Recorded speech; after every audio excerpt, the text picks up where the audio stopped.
Assalamualaikum warahmatullahi wabarakatuh. Saya Husnul Khotimah Putri Adam, NIM 114180028 dari kelas B, mata kuliah Sistem Informasi Lingkungan.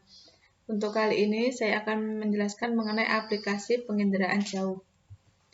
Untuk manfaat yang pertama yaitu di bidang ilmu bumi dan lingkungan. Manfaat yang pertama yaitu melakukan pemetaan lingkungan, yang kedua menentukan struktur geologi dan macam batuan, yang ketiga melakukan pemantauan daerah bencana misalkan kebakaran, aktivitas gunung api dan pemantauan persebaran debu vulkanik. Yang keempat melakukan pemantauan distribusi sumber daya alam seperti hutan dan bahan tambang. Yang kelima melakukan pemantauan pencemaran laut dan lapisan minyak di laut.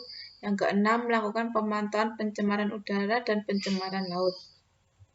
Kemudian manfaat di bidang kelautan, yang pertama, pemetaan, identifikasi, dan inventarisasi sumber daya pesisir dan laut. Yang kedua, kesesuaian pemanfaatan pesisir dan pengembangan budidaya laut, misalkan kerambat jaring tangkap dan rumput laut, budidaya kerang mutiara, tambak, wisata bahari, dan zonasi jalur penangkapan ikan. Yang ketiga, monitoring ekosistem pesisir dan laut. Misalkan monitoring hutan mangrove dan monitoring terumbu karang. Berikut peta yang dapat dihasilkan dari monitoring hutan mangrove.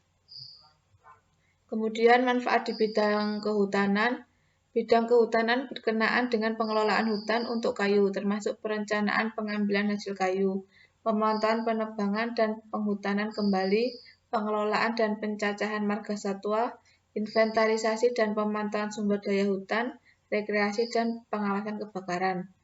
Kondisi fisik hutan sangat rentan terhadap bahaya kebakaran, maka penggunaan citra inframerah akan sangat membantu dalam penyediaan data dan informasi dalam rangka monitoring perubahan temperatur secara kontinu dengan aspek geografis yang cukup memadai, sehingga implementasi di lapangan dapat dilakukan dengan sangat mudah dan cepat.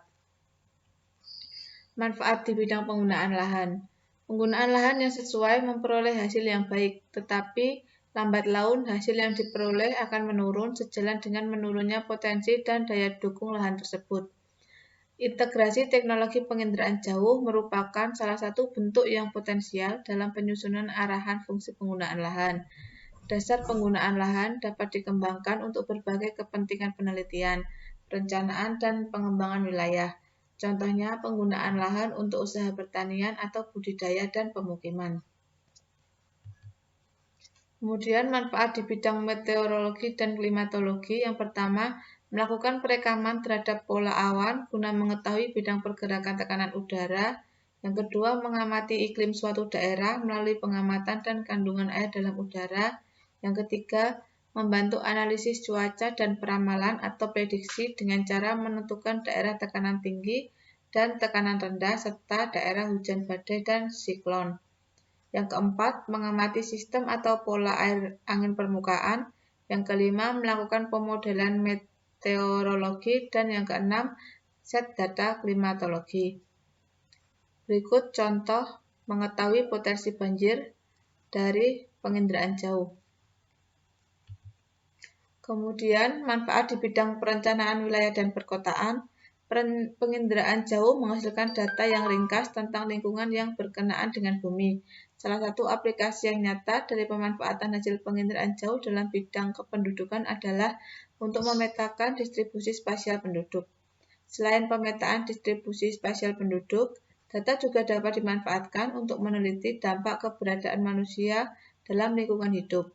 Oleh karena itu, ukuran penduduk terlalu kecil, pola distribusinya hanya dapat diinterpretasikan secara tidak langsung, yaitu berdasarkan pola pemukiman penduduk atau bukti lain yang tampak. Pola pemukiman penduduk itu sendiri dapat diketahui dengan menginterpretasikan bentuk lahan dan penggunaannya. Berikut daftar pustaka yang saya gunakan.